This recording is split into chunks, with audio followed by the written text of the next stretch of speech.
Alright, today we're working on the wagon again, on the exhaust. We're fitting up the cutouts. Get everything tacked in place. I'm going to go ahead and weld this up, and we'll test fit it up underneath the car.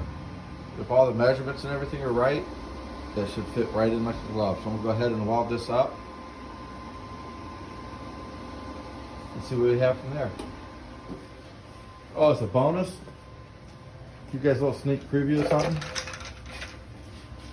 Here's the motor, and look what's missing right there, the Procharger. I had an F1A, I sent it back to Procharger. They're upgrading my F1A to F1X. The F1A is capable of supporting up to 1,000 horsepower.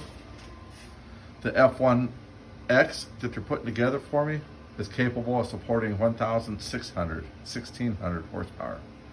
But that'll be coming up soon. We'll get back to the exhaust. I'll start welding up on the exhaust.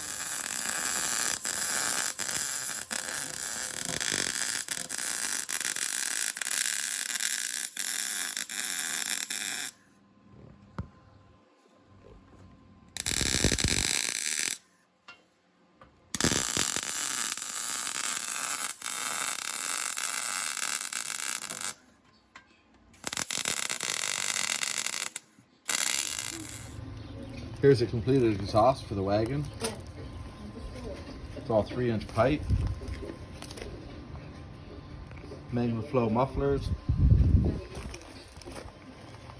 Got the electric cutouts on it.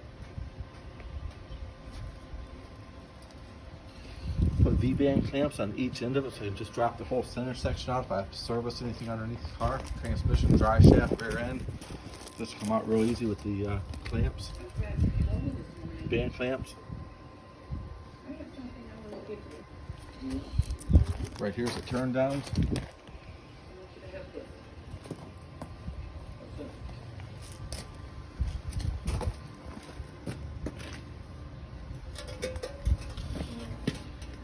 So when the electric cutouts are open, they'll get exhaust come out of these turn downs right here. Ought to sound pretty amazing.